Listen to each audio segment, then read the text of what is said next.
Maraming pinapaldo ang game winner ni Devin Booker versus dito sa OKC. Times 10 ba naman eh. Yung game winner pa ni Booker ang nag-iisang field goal niya mula sa 3-point area. Meron siyang 24 points pero 13 points doon galing sa free throw area. Struggling si Booker mula sa field. Kasama pa doon ng 6 rebounds at 9 assists. Base pa sa kanya, kahit pa si Caruso ang bumantay basta game winner, confident siyang papasok yung tira niya. Pero ang bumatak talaga sa game na yon si Jordan Goodwin na meron 26 points at 8 out of 13 mula sa behind the arc kasama pa si Dillon Brooks. Buti hindi natawagan si Brooks ng offensive foul dahil may konting tabig dito kay SGA. Alam nyo naman si SGA parang may multo laging tumatabig sa kanya. Kumaklatch na rin ngayon si Brooks. Binago talaga niya yung Suns. Naging trade steal pa ang datingan niya. Pero parehas naman panalo kasi yung Rockets at Suns sa trade. Talo lang ang Suns sa transaction dahil nagbabahid pa sila kay Bradley Beal dahil sa buyout contract. Mukhang bawi lang din yun sa Suns dahil andun si Dillon Brooks, bargain pa ang kontrata kung hindi siya iti-trade.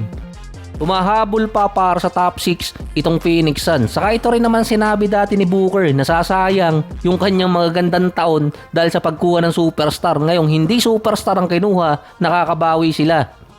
Meron nga lang silang disadvantage dahil 2 game ahead sila sa mga teams na kasama nila sa top 10. Big factor yon pagdating ng March dahil mapoforesee ng mga teams kung kailan nila ipapahinga yung mga player. Ang Miami Heat balik sa winning column versus Pelicans 125-106. Nasa 34 points si Powell, 9 out of 12 sa 3-point area. Ang Miami din ang isa sa best offensive team sa NBA ngayon. Pero si Bam Adebayo mukhang struggling.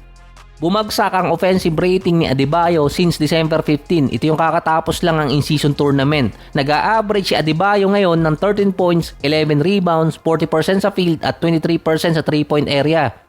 Bumaba ng malala kumpara sa first 2 months niya na meron siyang 19 points, 9 rebounds, 2 assists, 1 steal at 1 block per game. Meron pa siyang 48 and 34%.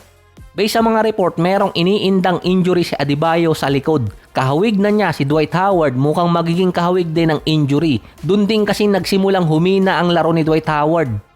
Sinusubukan naman ng mga teams na makipag-discuss ng trade sa Miami Heat para kay Adebayo. Akala kasi ng mga teams na wawala na yung laro niya at nalalagay na rin naman siya dati sa trade rumors. Pero siya pa rin yung isa sa best defensive big man ngayon. Agad dinikline ng Miami ang mga inquiry tungkol kay Adebayo. Kahit kay Kelly na sinusubukan ding i-partner ngayon kay Adebayo, dinikline din ng Miami ang mga inquiry tungkol sa kanya. Pinaghahandaan pa rin para kay Giannis. Si Powell naman sinabing deserve niya maging all-star ngayong taon after ng game niya versus Pelicans. Siya din kasi ang leading scorer ng Miami na meron 24 points, 3 rebounds, 2 assists at 1 steal per game. 48 and 40% pa siya. Hindi na work from home itong si Powell. Mapa road games or home court, same average na siya. Hindi tulad sa Clippers dati. Asahan mo na kapag home court, titirada ng 30. Pero kapag road games, wag mo nang asahan. Saka gusto rin maging all-star talaga ni Powell para sa contract niya. Expiring contract na kasi si Powell. Si Tyler Hero nung maging all-star nakapirma na siya ng kontrata. Kaya meron ding malaking kontrata sanang nag-aabang sa kanya. Pero andyan si Powell na pwedeng i-renew ng Miami Heat at lalaki yung value niya kapag naging all-star. Pero masasagip pa rin naman yung contract ni Powell kung sakali. Dahil kapag umabot pa ng 30 plus million ng kontrata nitong si Powell, mawawala naman yung kontrata ni Terry Rozier. Kaya malaki pa rin yung cap space. Sa ikalawang game na sunod ng Lakers at Memphis, may namumuo namang problema kay Ayton na kinall out siya ni JJ Redick. Based kasi sa interview ni Redick, ilang beses nang ginagawa ng play na mapunta kay Ayton ang bola galing sa rotation, hindi nila magawa. Hindi nila magawa ang after timeout play na laging nawawala kay Ayton ang bola.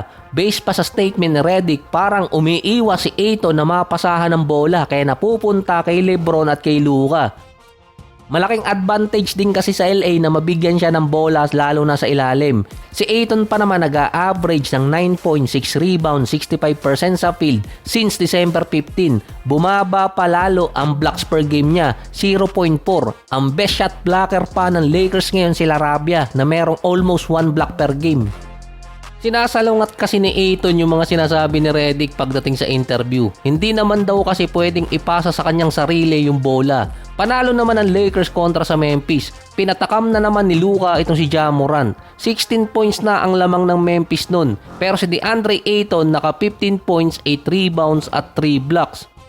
Ilang defensive play din ang ginawa ni Ayton noong last quarter, naka 4 points pa rin siya dun. Huling beses kasing nagkaroon si Ayton ng double digit attempts, December 14 pa. Dun din kasing nagsimulang bumaba talaga lalo ang attempts at touches nitong si Ayton.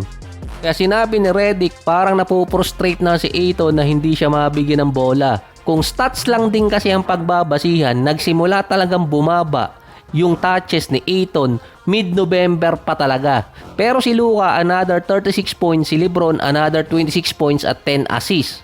Nakalinya pa ang Lakers sa another back-to-back game. January 7 New Orleans at January 8 San Antonio, ang isa ulit na team na makakalaban nilang contender. Pero after nun, ang mga susunod na, yung mga teams na nasa below top 10 ng standing ang makakalaban ng LA until January 19.